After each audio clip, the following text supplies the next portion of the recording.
أعوذ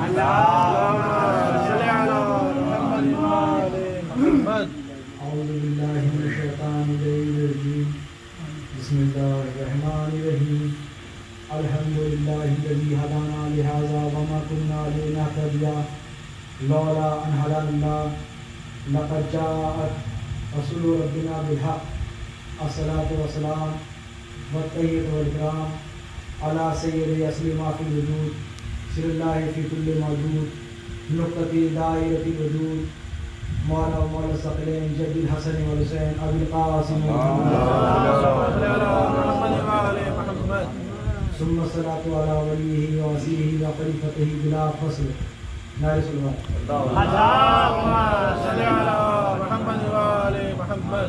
قال رسول الله صلى الله عليه وآله وسلم إني تارك في قوم ثقلين کتاب اللہ ہجرتی و اہل بیتی نار صلوات اللهم صل على محمد. سرکار دو عالم کا ارشاد گرامی ہے انی تارکم فی قوم ثقلین کتاب اللہ و ہجرتی و اہل بیت کہ میں تمہارے درمیان دو گراں قدر چیزیں چھوڑے جا رہا ہوں. ایک اللہ کی کتاب چھوڑ کے جا رہا ہوں اور اپنی اطرت چھوڑ کے جا رہا ہوں. اس حدیث کے ہونے میں اہل سنت اور اہل شیعہ دونوں ہی کتابوں میں بخاری شریف ترمذی مشکاۃ شریف سبھی میں یہ حدیث پائی جاتی ہے اور مستند سندوں سے پائی جاتی ہے کہ یہ حدیث ہے. لیکن رسول اللہ کی رحلت کے بعد صحابہ کرام میں ایک گروہ وہ ہو گیا جس نے یہ کہا کہ اس میں فطرت نہیں کہا تھا سیرت کہا تھا, اور ایک گروہ وہ پیدا ہو گیا جس نے یہ کہا کہ اس میں سیرت نہیں کہا تھا فطرت کہا تھا. لہذا اسی پر تھوڑی سی بحث ہوگی. نعرہ صلوات. اللهم صل على محمد وآل محمد. حدیث کے پہلے جملے میں کسی میں کوئی بھی اختلاف نہیں ہے, سب نے مانا کیا قرآن ہی ہے کہ میں تمہارے درمیان قرآن چھوڑ کر جا رہا ہوں اور میں تمہارے درمیان فطرت چھوڑ کر جا رہا ہوں. تو حدیث کا جو پہلا جملہ ہے کہ میں تمہارے درمیان قرآن چھوڑ کر جا رہا ہوں, اس میں کسی فرقے میں کوئی بھی اختلاف نہیں ہے. لیکن حدیث کا جو دوسرا جملہ کہا کہ میں تمہارے درمیان فطرت چھوڑ کر جا رہا ہوں, تو اس میں یہ بحث شروع ہو گئی کہ اس میں رسول نے فطرت کہا یا سیرت کہا. تو لہٰذا یہ مرحلہ اسی زمانے میں پیش آیا تو لوگوں نے کہا کہ اس میں جھگڑے کی کیا بات ہے. ام المومنین بیوی عائشہ کے دروازے میں چلتے ہیں, ان سے دریافت کرتے ہیں, وہ جیسا کہیں گی ہم مان لیں گے کہ رسول نے یہ کہا کہ میں تمہارے درمیان فطرت چھوڑ کے جا رہا ہوں یا یہ کہا کہ میں تمہارے درمیان سیرت چھوڑ کے جا رہا ہوں. نعرہ صلوات. اللهم صل على محمد وآل محمد. بس سب لوگ جمع ہوئے اور پہنچے بیوی عائشہ کے دروازے پر اور دریافت کی کہ بیوی رسول خدا نے جو حدیث بیان کی ہے, ہم لوگوں میں ابھی اختلاف پیدا ہو گیا ہے کہ کوئی کہتا ہے کہ رسول نے فطرت کہا اور کوئی کہتا ہے رسول نے سیرت کہا. تو آپ بتائیے کہ رسول نے اصل میں کہا کیا تھا. تو اس سے پہلے میں قرآن کی ایک آیت آپ کے سامنے پیش کر دوں, اس کے بعد آپ اندازہ لگائیں کہ وہ زمانہ کیسا تھا. قرآن کا ترجمہ بیان کرتا ہوں, آیت کا ترجمہ کہ اے ایمان لانے والوں اپنے کلام اپنی آواز کو رسول کی آواز پر بلند مت کرو. اے ایمان لانے والوں اپنی آواز کو رسول کی آواز پر بلند مت کرو. اب یہاں سے سنیے, جب یہ سوال کیا کہ اے بیوی بتائیے کہ رسول نے یہ کہا تھا کہ فطرت چھوڑ کر جا رہا ہوں یا یہ کہا تھا کہ سیرت چھوڑ کر جا رہا ہوں, تو کیا کہا تھا؟ تو بیوی کہتی ہیں کہ تم لوگ اتنا شور کر رہے تھے اس وقت جب یہ حدیث رسول خدا بیان کر رہے تھے کہ میں خود نہ سن سکی. واہ واہ واہ واہ واہ. اللهم صل على محمد وآل محمد. یہ الفاظ بخاری شریف میں ایسے ہی لکھی ہوئے ہیں کہ بیوی کہتی ہے کہ تم لوگ اتنا شور کر رہے تھے کہ جب رسول اللہ یہ اس حدیث کو بیان کر رہے تھے کہ فطرت کہا ہے یا سیرت کہا ہے. واہ واہ. اللهم صل على محمد وآل محمد. یا علی بلند نعرہ صلوات. اللهم صل على محمد وآل محمد.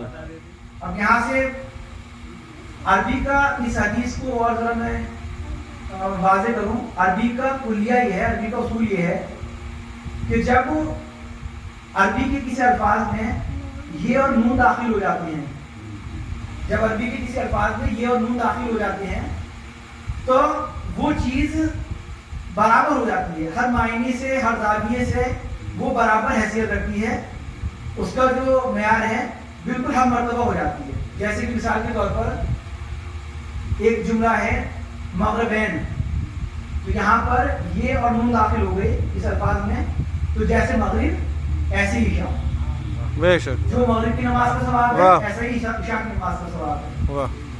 ظہرین، یہ اور نون داخل ہو گئے، اس کا مطلب یہ ہوا کہ جو ظہر کی نماز کا ثواب ہے جیسی ظہر کی نماز ایسی عصر کی نماز۔ سبتین، سبت کہتے ہیں نواسا، گرانڈ سن، جیسا میرا پہلا نواسا ایسے ہی میرا دوسرا نواسا، پہلا نواسا جو رکھتا ہے مرتبہ وہی دوسرا نواسا رکھتا ہے۔ حسنین، کہ جیسے امام حسن ایسے ہی امام حسین۔ تو عربی کا یہ کلیہ ہے کہ جب یہ اور نون داخل ہو جاتے ہیں کسی الفاظ میں تو وہ لفظ جو ہوتا ہے ہر اعتبار سے مرتبہ اس کا برابر رہتا ہے، مساوی حیثیت رکھتا ہے ہر حساب سے۔ تو اسی طریقے سے حدیث میں جو جملہ آیا ہے وہ آیا ہے سبتین، ثقلین، کہ میں تمہارے درمیان کی ثقلین جو ہے کہ میں تمہارے درمیان ایسی وزنی، دو برابر وزنی چیزیں چھوڑے جا رہا ہوں کہ اگر تم ان سے ہمیشہ متمسک رہو گے تو ہرگز گمراہ نہ ہوگے۔ نعرہ صلوات۔ اللہم صلی علی محمد و آل محمد، اللہم صلی علی محمد و آل محمد۔ تو یہ دونوں ہی قرآن اور اہل بیت دونوں ہی ہم مرتبہ ہیں، دونوں ہی معجزہ ہیں، دونوں ہی رسول خدا لے کر آئے، اور یہ ہر اعتبار سے بالکل ایک دوسرے کے برابر ہیں۔ نعرہ صلوات۔ اللہم صلی علی محمد و آل محمد۔ اب ایک گروہ ایسا بھی پیدا ہو گیا جس نے یہ دعویٰ کیا کہ حدیثی جھوٹی ہے، یہ حدیثی معتبر نہیں ہے، کیونکہ یہ تو ماننا پڑ ہی رہا تھا کہ قرآن چھوڑ کر جا رہا ہوں اور اتنا چھوڑ کر جا رہا ہوں۔ اس میں دونوں فرقے متفق تھے کہ قرآن پر تو کوئی بحث ہی نہیں تھی، قرآن تو سبھی نے مانا تھا کہ قرآن چھوڑ کر جا رہا ہوں۔ دوسرا تھا کہ اطرت پر بحث تھی کہ اطرت کہا یا سنت کہا، لیکن یہ گروہ ایسا پیدا ہو گیا جس نے یہ کہا کہ رسول نے یہ کہا ہی نہیں ہے کہ قرآن چھوڑ کر جا رہا ہوں اور اطرت چھوڑ کر جا رہا ہوں، کیونکہ رسول نے تو بہت ساری چیزیں چھوڑی، رسول نے اصحاب بھی چھوڑے، رسول نے ازواج بھی چھوڑے، رسول نے گھر بھی چھوڑا، مسجدیں بھی چھوڑی، اسلام بھی چھوڑا، ہر چیز چھوڑی رسول نے۔ تو یہ پوری لسٹ ہے باقاعدہ کہ رسول نے اتنی ساری چیزیں چھوڑی کہ رسول نے دو ہی چیزوں کے لیے کیوں فرمایا کہ میں تمہارے درمیان یہ دو چیزیں چھوڑ کر جا رہا ہوں۔ رسول کو باقاعدہ لسٹ بنانی چاہیے تھی اور کہتی کہ میں یہ سب چیزیں چھوڑ کر جا رہا ہوں۔ تو آپ سنیے، اس کی وضاحت میں ایسے کروں گا آپ کے سامنے کہ میں آپ کے سامنے یہاں مجلس پڑھ رہا ہوں اور اس کے بعد کچھ دیر میں ختم ہو جائے گی۔ مجلس کے بعد میں اعلان کروں کہ میں آپ کے لیے مائک چھوڑ کر جا رہا ہوں، میں یہ کرسی چھوڑ کر جا رہا ہوں، میں یہ گلاس چھوڑ کر جا رہا ہوں، تو آپ ہی لوگ کہیں گے کہ مولانا یہ حسن بھائی کہ یہ آپ کو چھوڑ کر کیا جا رہی ہے، تو یہیں کا تھا، یہ کیا چھوڑ کر جا رہے ہیں؟ اگر آپ یہ کہتے ہیں کہ آپ یہ شال چھوڑ کر جا رہے ہیں، یہ موبائل چھوڑ کر جا رہے ہیں، یا یہ کرتا چھوڑ کر جا رہے ہیں، تو ہم یقین کرتے ہیں، مانتے ہیں کہ ہاں جو آپ لے کر آئے تھے وہ چھوڑ کر جا رہے ہیں، چھوڑی وہ چیز جاتی ہے جو ساتھ لے کر آئی جاتی ہے۔ اس سے ظاہر ہوا کہ رسول اپنے ساتھ قرآن لے کر آئے، رسول اپنے ساتھ فطرت لے کر آئے، جو چیز وہ لے کر آئے اسی کے لیے اعلان کریں گے کہ میں تمہارے درمیان دو چیزیں چھوڑ کر جا رہا ہوں، میں قرآن لے کر آیا تھا، میں قرآن چھوڑ کر جا رہا ہوں، میں فطرت لے کر آیا تھا، میں فطرت چھوڑ کر جا رہا ہوں۔ رسول اصحاب ساتھ لے کر نہیں آئے تھے، رسول اصحاب ساتھ لے کر نہیں آئے تھے، رسول ازواج ساتھ لے کر نہیں آئے تھے، جو چیز وہ لے کر آئے تھے اس کے لیے انہوں نے اعلان کر دیا کہ میں دو گرام کا دو چیزیں آپ کے درمیان چھوڑے جا رہا ہوں۔ نعرہ صلوات۔ اللہم صلی علی محمد و آل محمد، ایک مرتبہ صلوات۔ اللہم صلی علی محمد و آل محمد۔ اور ظاہر بھی ہے کہ قرآن وہ بنا اہل بیت کو سمجھنا آ ہی نہیں سکتا۔ بے شک۔ اس کی وجہ یہ ہے کہ ایک قرآن شریف کی ایک آیت میں آپ کے سامنے پیش کرتا ہوں، قد جاءکم من اللہ نور و کتاب مبین، کہ اللہ کی طرف سے نور آیا اور کتاب مبین نازل ہوئی. ظاہری کتابوں کو بھی ہم بنا نور کے نہیں پڑھ سکتے, اور ظاہر کی بات ہے جو کتاب اللہ کے پاس آئی ہو تو اسے بنا نور کے پڑھنا ناممکن ہے. اس لیے یہاں پر نور سے مراد اہل بیت علیہ السلام. اللہم صلی علی محمد وآل محمد. مولا کائنات نہج البلاغہ میں ارشاد فرماتے ہیں کہ قرآن مجید منقسم ہے 4 حصوں میں. قرآن مجید 4 حصوں میں تقسیم کیا گیا ہے. قرآن مجید کی آیتیں 4 حصوں میں تقسیم کی گئی ہیں. ایک وہ آیات ہیں کہ وہ ایک وہ حصہ ہے کہ جس میں عبادات کا تذکرہ ہے, اس میں بتاتا ہے خدا پروردگار عالم کہ آپ کو عبادت کیسے کرنی ہے. قرآن مجید کا ایک حصہ وہ ہے کہ جو منقسم ہے, جو بٹا ہوا ہے, کہ جس میں اللہ تعالیٰ بتاتا ہے کہ آپ کو جو اہل بیت کی فضائل بیان کرتا ہے. نائر صلوات. اللہم صلی علی محمد وآل محمد. قرآن مجید کا ایک حصہ وہ ہے کہ جس میں انبیاء کے واقعات بیان کی جاتے ہیں, اور قرآن مجید کا ایک حصہ وہ ہے کہ جسے یا تو اللہ جانتا ہے یا اہل بیت علیہ السلام جانتا ہے.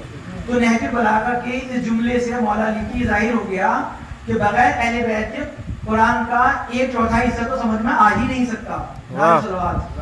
اللہم صلی علی محمد وآل اگر آپ کو محمد. قرآن مجید سمجھنا ہے تو وارثان قرآن کی مدد لینی ہی پڑے گی. وارثان قرآن کے آپ کو قرآن سمجھ میں نہیں آ سکتا.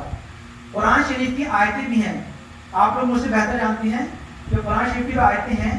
ایک وہ آیت ہیں جو آیتیں محکمات کہلاتی ہیں, سیدھی سیدھی آیتیں جس میں احکام نہیں کرو یا یہ نہ کرو, جو آسانی سے سمجھ میں آ جاتی ہیں. اور کچھ قرآن شریف کی آیتیں جنہیں کہتے ہیں آیتیں متشابہات, ایسی آیتیں کہ جو بنا کسی اشارے کے سمجھ میں نہیں آ سکتی.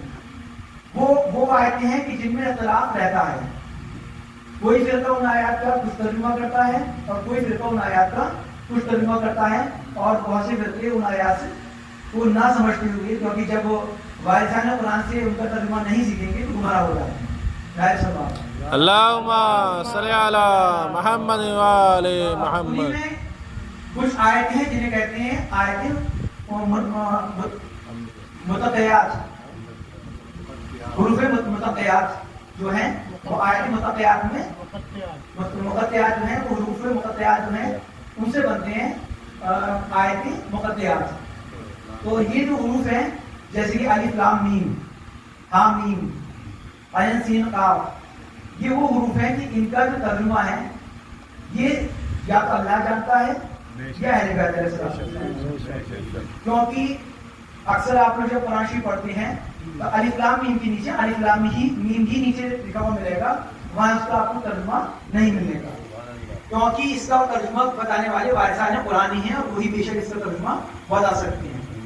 اور اس کی مثال میں آپ کو ایسے دے دوں کہ اس سے امام زمانہ کی اللہم صلی علی محمد وآل محمد. امام زمانے کے ہونے کی دلیل بھی پیش کرتا ہوں اس سے کہ اگر کسی شہر میں کوئی عالم دین ہے اور اس سے کوئی مسئلہ پوچھنے والا نہیں ہے تو یہ عالم دین پر ظلم ہے. اگر کسی شہر میں کوئی مسجد ہے اور اس مسجد میں کوئی نماز پڑھنے والا نہیں ہے تو اس مسجد پر ظلم ہے. اسی طریقے سے جب اللہ تعالیٰ نے قرآن مجید میں کچھ الفاظ کچھ آیتیں رکھی ہیں اور ان کا معنی بھی ہونا چاہیے اور ان کا معنی بتانے والا نہیں ہے تو معاذ اللہ یہ ہم کہہ نہیں سکتے کہ اللہ نے ظلم کیا ہے. تو یہ ماننا پڑے گا کہ پردے غیب میں ابھی بھی وارثان قرآن موجود ہے. اللہم صلی علی محمد وآل محمد. اللہم صلی علی محمد وآل محمد. نعرے حیدری, باواز بلند نعرے صلوات. یہاں سے آپ کو ایک واقعہ سمجھیے. قیصر روم کا بادشاہ جو تھا اسلام کا سخت مخالف اور ہمیشہ کوشش کرتا تھا اسلام کو بدنام کرنے اور نئے نئے حربے قرآن میں نئی نئی غلطیاں تلاش کرنے کی کوشش کرتا تھا, جیسا کہ آج کا زمانہ ہے. آیتوں میں غلطی نکالنے کی کوشش کی جاتی ہے. اسی طریقے سے وہ بھی مستقل لگا رہتا تھا کہ کچھ اسلام میں خامیاں ملیں اور وہ اسے بتائیں, اسلام کو ذلیل کرنے کی کوشش کریں.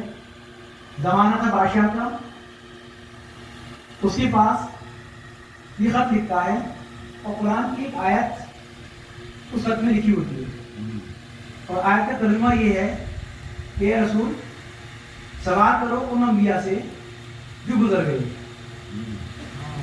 سوال کرو ان انبیاء سے جو گزر چکے ہیں، ان سے سوال کیجیے۔ رسول خدا صلی اللہ علیہ وسلم کو اللہ تعالیٰ قرآن مجید میں حکم دے رہا ہے کہ سوال کیجیے ان انبیاء سے جو گزر گئے، اور نیچے اس نے سوال لکھ رکھا تھا کہ یہ کیسے ممکن ہے کہ جو گزرے ہوئے انبیاء سے آپ کے رسول سوال کریں۔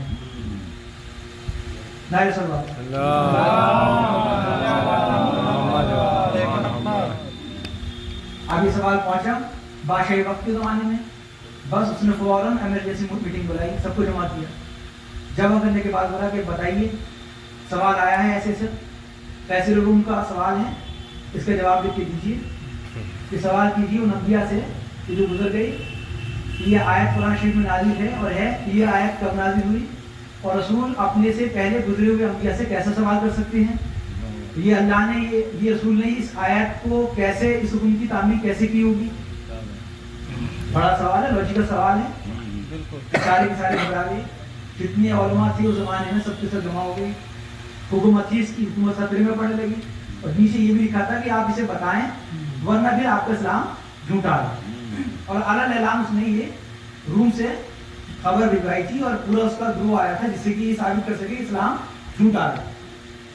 اب انہوں نے پرسنل میٹنگ بھی کی ان سے الگ ہٹ کے کہ انہیں پتہ نہ چلے کہ ہم لوگ کیا کر رہے ہیں، اور میٹنگ کرنے کے بعد انہوں نے یہ کہا کہ بادشاہ ایسا کیجئے کہ جواب یہ کہ بھیج دیجیے کہ یہ آیت جب قرآن جمع ہو رہا تھا تو یہ غلطی سے آ گئی تھی، یہ قرآن کی آیت ہی نہیں ہے، اور یہ لکھ کے بھیج دیجیے یہ آیت غلطی سے آ گئی تھی، یہ قرآن کی آیت ہی نہیں ہے۔ دربار میں بیٹھے سلمان فارسی، یہ کہانی شروع تھی جو قرآن پر چلنے والی تھی بنا وارثان قرآن کے۔ جناب سلمان فارسی کہتے ہیں کیا تو قرآن پر چھری چلانا چاہتے ہو؟ جب تک وارثان قرآن زندہ ہے تم قرآن پر چھری نہیں چلا سکتے، حکومت بچانے کے لیے تو خوب مدد لیتے ہو، اور جب قرآن کی عظمت کی بات آتی ہے تو وارثان قرآن کے پاس جانے میں شرماتے ہو۔ پھر سب کے سب جو تھے انہوں نے کہا بات تو سلمان سے ہی کہہ رہے ہیں کہ ہمیں جو ہے وارثان قرآن کی اس میں مدد لینی چاہیے۔ جب اپنے معاملات آتے تھے تو کہتے تھے کہ علی نہ ہوتے تو ہم ہلاک ہو جاتے، تو یہاں پر تو قرآن کا مسئلہ تھا، اس میں کہہ دیا کہ ہاں یہ کہہ دو یہ قرآن کی آیت ہی نہیں ہے۔ جناب سلمان فارسی نے جب مشورہ دیا تو سب لوگوں نے کہا نہیں ان کا مشورہ ماننا چاہیے، جب وارثان قرآن ہے تو اس کا سہارا ضرور لینا چاہیے، یہ تو عظمت قرآن ہے۔ خیر یہاں پر بھی قرآن کی عظمت تو خیر یہ کیا بچاتے، انہوں نے سوچا کہ جب وہ یہ مسلمان ہی نہ رہیں گے تو ہماری حکومت ہی جن پر ہم حکومت کرتے ہیں وہ حکومت ہی ختم ہو جائے گی، لہٰذا مجبوری تھی قرآن کو سر پہ رکھا، چلے مولا کائنات کے در پر آئے اور کہا کہ مولا بڑا مسئلہ پیش آ گیا ہے۔ بولے کیا مسئلہ ہے؟ مولا بیٹھے ہوئے تھے، بس خط دیا ہاتھ میں، مولا نے پڑھا کہ اچھا تمہیں اس کا جواب نہیں ملا؟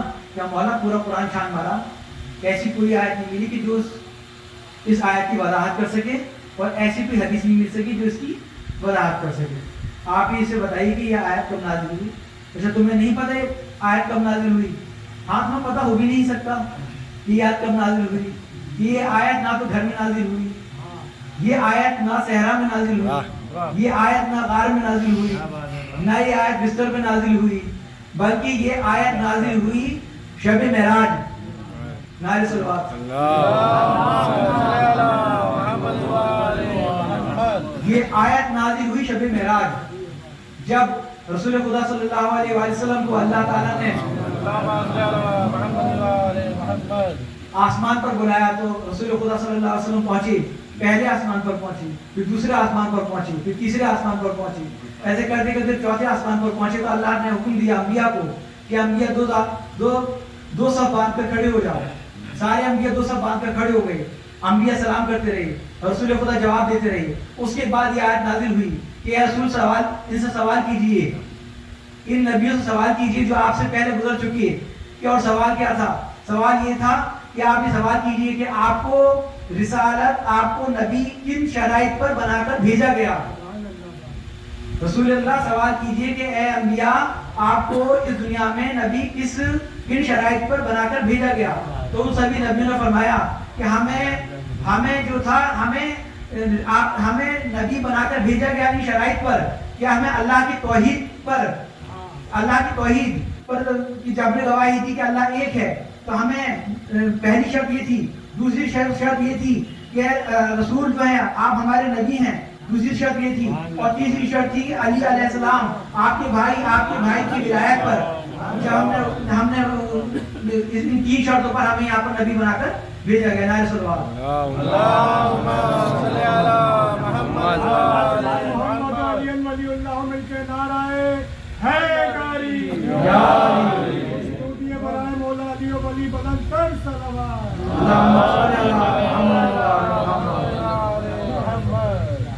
تو بغیر وارثان قرآن کے قرآن سمجھ میں آ ہی نہیں سکتا، کیونکہ جب بھی ضرورت پڑی وارثان قرآن ہی کام آئے. اور جیسے کہ آیت ہے کہ قد جاءک من اللہ نور و کتاب مبین، کہ ہم نے دنیا میں نور بھیجا اور کتاب مبین. تو اس دور کے جو لوگ تھے وہ یہ سوال کر سکتے تھے کہ ہمارے زمانے میں تو نور تھا، کتاب بھی تھی، جب بھی کوئی مسئلہ پیش آیا کرتا تھا ہم نور سے پوچھ لیا کرتے تھے، ہم اہل بیت سے پوچھ لیا کرتے تھے. تو لیکن اللہ تعالیٰ نے یہ نور کا سلسلہ ختم نہیں کیا، بلکہ پہلا نور بھیجا، پھر دوسرا نور بھیجا، پھر تیسرا نور بھیجا. اور الحمدللہ آج بھی پردے غیبت میں ایک نور ابھی بھی موجود ہے. نعرہ صلوات. قرآن پر سوال تو اٹھ ہی رہے ہیں، آج بھی اٹھ رہے ہیں. سوال وہی ہوتا ہے کہ ان آیات کو غائب کر دیجئے، ان آیات کو ہٹا دیجئے، یہ شر پیدا کرتی ہیں، یہ پیدا کرتی ہیں، یہ قرآن میں نہیں ہونی چاہیے. ہمارے یہاں بھی ایسا اٹھا تھا، لعنتی نے سوال اٹھایا تھا، جو کوئی لعنتی ہو گیا اسے مل دی، اور اس نے یہی کہا تھا کہ 17 آیتیں ہیں انہیں قرآن سے ختم کر دیا جائے کیونکہ یہ شر پیدا کرتی ہیں. کیونکہ وارثان نے قرآن سے قرآن نہ لیا، نہ سمجھا، تو ایسی خرافات دماغ میں پیدا ہی ہوتے رہیں گے. اگر وارثان نے قرآن سے قرآن لیا ہوتا تو یہ نوبت ہی نہ آتی.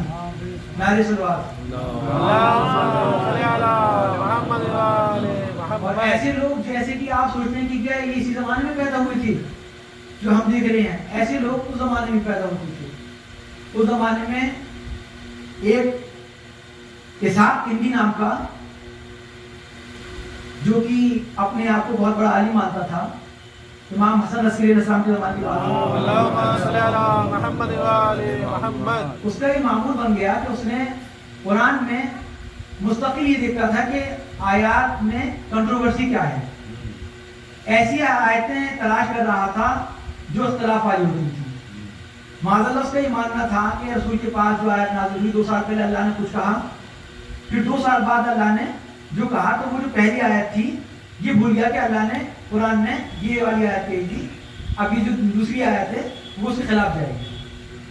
اور مستقل وہ لگا ہوا تھا ایسی ہی آیت کو جمع کر رہا تھا، اور ایک بڑی موٹی سی کتاب لکھ رہا تھا سیکھے پر کہ اللہ نے یہاں یہ کہا ہے، اور اب اللہ نے یہ یہاں بھول گیا، اب اللہ یہاں پر اس آیت کی کاٹ اپنے آپ ہی بتا رہا ہے، اور یہ آیت جو ہے اس کی کاٹ ڈالے کرتی ہے. مستقل وہ کتاب لکھ رہا تھا اور درس بھی دیتا تھا، باقاعدہ وہ اسکول چلاتا تھا. اس کی چاہنے والی بھی تھی، اس کی ماننے والی بھی تھی. اسحاق کندی نام تھا اس کا، اسحاق کندی. اور تفسیر اسحاق میں وہ پوری کتاب اس نے لکھ رکھی تھی، اور اس میں وہ اپنی حکومت چلانے میں مصروف تھی. اسے حکومت چلانے میں ہی مزہ آ رہا تھا. اسے یہ مطلب نہیں تھا کہ اسلام پامال ہو رہا ہے، قرآن شریف کی آیتوں پر یہ سوال پیدا ہو رہا ہے، اسے کچھ مطلب نہیں تھا. حکومت والے حکومت چلا رہے تھے اور اسحاق کندی اپنا کام کر رہا تھا. لیکن فکر تھی، وارثان قرآن کو اس کی فکر تھی. ایک مرتبہ ہوا یہ کہ ایک شاگرد جو اسحاق کندی کا شاگرد تھا وہ آیا امام حسن عسکری علیہ السلام کی بارگاہ میں، اور اس کے بعد امام حسن عسکری علیہ السلام کو اس نے یہ پوری واقعہ بتائی کہ ہمارے استاد ہیں اور وہ ایک ایسی کتاب لکھ رہے ہیں کہ وہ قرآن شریف کی آیتوں میں یہ نکال رہے ہیں کہ ان میں یہ کمیاں ہیں، اور اس آیت میں جو ہے اللہ نے کچھ اور کہا ہے، اور اس کے بعد اللہ بھول گیا، اس نے نئی آیت جو ہے اس میں اس کی بدل لکھ دی ہے. بہت ساری آیتوں سے جمع کر رکھی اس طرح کی. تو امام عسکری السلام نے کہا کہ تم جو ہو تم اس کا اپوز کیوں نہیں کرتے، آواز اٹھاؤ، کہو تو کیا کرتا ہے، پھر ہم کیسے بول سکتے ہیں، استاد کے سامنے ہمارے بولنے کی کیا، ہم ایسی ہمت کر ہی نہیں سکتے. امام نے کہا تم سوال تو کر ہی سکتے ہو، ہر شاگرد کا کام ہے سوال کرنا؟ کہاں سوال کم کریں، سوال کم کرتی ہی رہتی ہیں. تو بتائیے امام کیا سوال کرنا ہے؟ فقط تمہیں اتنا سوال کرنا ہے جب بھی وہ اس کتاب کا ذکر تمہارے سامنے چھیڑے تو تم یہ کہنا اس سے کہ استاد بس ہمیں اتنا بتا دیجیے کہ جن آیات کا آپ ترجمہ کر رہی ہیں کیا یہ وہی ترجمہ ہے کہ جو جبریل امی لے کر آئی؟ کیا یہ وہی ترجمہ ہے جو اللہ چاہتا ہے؟ کیا یہ وہ ترجمہ ہے جو تم آپ اپنے آپ کر رہے ہیں؟ بس اتنا سوال ہے. یہ جو ترجمہ آپ کر رہے ہیں یہ اپنے من سے کر رہے ہیں، کیا یہ وہ ترجمہ ہے کہ جو اللہ چاہتا ہے؟ یہ سوال جا کے آپ کل بس یہ شاگرد تھے جب وہ بواس کرنے لگے کہ میں ایسے ایسی کتاب لکھ رہا ہوں اور اس میں نے قرآن میں کمی نکالی ہے، میں اس میں قرآن میں کمی نکال رہا ہوں. تو بس یہ کھڑا ہو گیا شاگرد اور اس نے کہا کہ استاد میرے ایک سوال ہے. کہاں کرو کہ استاد سوال یہ ہے کہ جب آپ یہ قرآن کی آیتوں کا ترجمہ کرتے ہیں تو یہ ترجمہ وہی ہے کہ جو اللہ چاہتا ہے یا یہ ترجمہ ہے کہ جو آپ اپنے دل سے بنا کر بیان کر رہے ہیں؟ یہ سوال سنا اور سن کر ہی کھڑا ہو گیا اور سوچنے لگا کہ یہ شاگرد کے دماغ میں سوال آ ہی نہیں سکتا. سالوں سے میرا شاگرد ہے. یہ اس نے کہا کہ تم یہ بتاؤ کہ تمہارے دماغ میں یہ سوال آیا کیسے؟ کہ نہیں بس ایسی میں آپ کی باتوں کو غور کرتا ہوں اور میرے دماغ میں ایسی سوچا کہ یہ سوال کر لوں کیونکہ رسول کے پاس تو وہی آتی تھی. ٹھیک ہے، اس لیے میرے دماغ میں آیا کہ یہ ترجمہ جو آپ کر رہے ہیں کہ وہ ترجمہ ہے کوئی نہیں. کہ جو سوال میرے استاد کے دماغ میں ابھی تک نہیں آیا وہ شاگرد کے دماغ میں کیسے آ سکتا ہے؟ ظاہر سوال. بس اس نے بتایا کہ میں جناب حسن عسکری علیہ السلام کے پاس گیا تھا اور انہوں نے کہا کہ اپنے استاد سے یہ سوال کریں. تو دیکھا آپ نے والد صاحب نے قرآن ہر جگہ قرآن کے خلاف جب بھی کوئی آواز اٹھی تو والد صاحب نے قرآن ہی اٹھی اور کربلا میں بھی والد صاحب نے قرآن ہی تھی. وہ آواز بھی قرآن کے خلاف ہی اٹھ رہی تھی کہ جو حلال محمدی تھا اسے حرام کیا جا رہا تھا، جو حرام محمدی تھا اسے حلال کیا جا رہا تھا. بس امام حسین علیہ السلام نے مکہ چھوڑا. انسان کو وطن چھوڑنا یہ آپ خود تصور کیجیے، تصور شرط ہے. ہر انسان کو اپنے وطن سے ہی محبت ہوتی ہے. آپ لوگ رہتے ہیں اور اگر آپ کو 10 دن کے لیے کہیں جانا پڑ جائے تو آپ 10 دن کا انتظام اپنے ساتھ لے کر جاتے ہیں اور آپ یہ سوچتے ہیں کہ 10 دن بعد میں اپنے وطن واپس آؤں گا، ان لوگوں سے واپس ملوں گا. وطن کے لوگ بڑے یاد آتے ہیں جب آپ غیر وطن میں ہوتے ہیں. یہاں تک کہ جب آپ دوسرے وطن جاتے ہیں تو وہاں پر اگر آپ کو اپنا ہم وطن ملتا ہے تو اپنے وطن میں بھلے کتنی لڑائی رہتی ہو لیکن وہاں وہ جا کر اپنا سا لگتا ہے. تو کتنا مشکل مقام تھا امام نے جب اپنا وطن چھوڑا. چھوڑنے کے بعد اپنے نانا کی قبر چھوڑی. یہ بھی بہت مشکل مقام ہوتا ہے، اپنے بزرگوں کی قبروں کو چھوڑنا. اور جہاں پر اور قبر بھی بزرگ جو جس نبی جس کی قبر چھوڑنا، جس کی روضے پر روزانہ جاتی تھی اسے چھوڑنا اور چھوڑنے کے بعد کربلا کے میدان میں اپنے آپ کو شہید کروا دینا. دین کی خاطر یہ بھی والد صاحب نے قرآن کا ہی واقعی کلیجہ تھا کہ انہوں نے کیا. سماعت فرمایا کہ جب یہ قافلہ کربلا سے رخصت ہو کر یہ دربار شام میں پہنچا تو دربار شام کے بعد جو یزید نے اس قافلے کے ساتھ کیا آپ سب لوگ بہتر جانتے ہیں. اس کے بعد ان سب بیویوں کو، پورے قافلے کو زندان شام میں قید کر دیا گیا. وہاں پر زندان شام میں جب قید کر دیا گیا تو وہ ایسا قید خانہ تھا، جو لوگ زیارت کر کے آئے ہیں وہ بہتر جانتے ہیں کہ وہاں پر سورج کی روشنی نہیں پہنچتی تھی. بہت سی سیڑھیاں اتر کر نیچے جانا پڑتا ہے اور اس کے بعد نیچے وہ قید خانہ تھا کہ وہاں پر سورج کی روشنی نہیں پہنچتی تھی. شام کی چھوٹے چھوٹے بچے زندان شام کے دروازے پر اکٹھے ہو جایا کرتے تھے اور کہتے تھے کہ سکینہ آواز دیا کرتی تھی. بی بی سکینہ زندان شام کے دروازے پر آ جایا کرتی تھی اور کہتی تھی کہ میں کربلا کی کہانی سناتی ہوں. بچے بڑے شوق سے اس کہانی کو سنا کرتی تھی اور بہت گریا کیا کرتی تھی.